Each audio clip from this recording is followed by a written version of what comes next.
turun ke Sebenarnya 12. tak ada siapa pun menolak yaqadah. Semua orang yang berakal percaya apabila serotonin dan dopamin berada pada tahap yang berbeza, ada kemungkinan untuk melihat sesuatu yang orang lain tak lihat. Okey, tapi yang saya tanya adalah yang menolak semua tidak ada di kalangan Asy'ariyah tapi ada di kalangan ulama Wahabi, antara lain adalah Syekh bin Baz. Baik.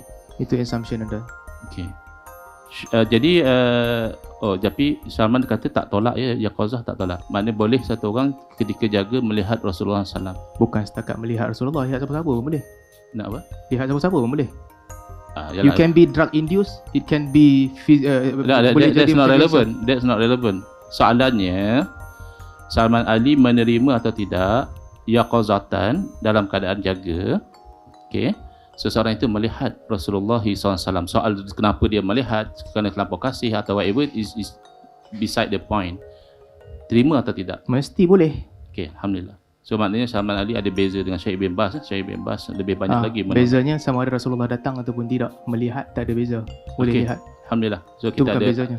Ada kesepakatan. Bukan kesepakatan. Ustaz engkau tak faham antara melihat ataupun hadrah ataupun Nabi hadir di situ. Itu perbezaan dua yang berbeza. Saya bukan cerita tentang yaqadah. Saya cerita tentang kepercayaan ada gathering tau. Itu yang saya cerita. Itu tak dibantah. Tak dibantah langsung. Saya ingat Ustaz engkau mungkin gagal faham lah dalam bab ni. Sekejap. Bila kita cerita tentang yaqadah ada dua. Satu, orang ada pengalaman melihat Nabi. Satu. Yang kedua, kehadiran Nabi. Melihat Nabi SAW tak ada masalah. Orang kalau betul-betul rindu, siapa pun boleh lihat. That is not the problem. The problem, Nabi datang ke tidak? Sebab itu kata Imam Al-Ghazali, bapa pakar dalam pemikiran Al-Ghazali kata mustahil satu jisim ada di dua tempat pada satu masa. Itu isu yang kita bawakan. Daripada potongan video tadi, dapat kita simpulkan bahawa Salman Ali telah menegaskan 4 poin berkenaan isu yaqazah. Pertama, tiada sesiapa tolak yaqazah. Sebenarnya tak ada siapa pun menolak yaqadah. Kedua, yaqazah bukan setakat kepada Rasulullah, malah siapa-siapa pun boleh. Bukan setakat melihat Rasulullah, lihat siapa-siapa pun boleh. Ketiga, lihat secara yaqazah mesti boleh. Terima atau tidak? Mesti boleh. Keempat, yang tidak boleh adalah jasad dan jisim Nabi itu hadir bersama seseorang. Mustahil satu jisim ada di dua tempat pada satu masa. Mari kita bandingkan dakwaan Salman Ali ini dengan fatwa Negeri Perlis. Dakwaan melihat Nabi secara jaga, yakni yaqazah.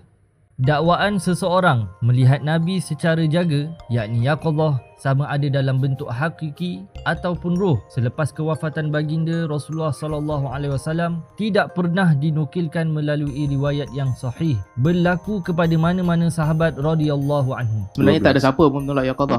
Sekalipun ketika saat-saat getir, seperti ketika timbulnya perbezaan pendapat di kalangan mereka. Demikian juga generasi tabi'in dan atba'ut tabi'in.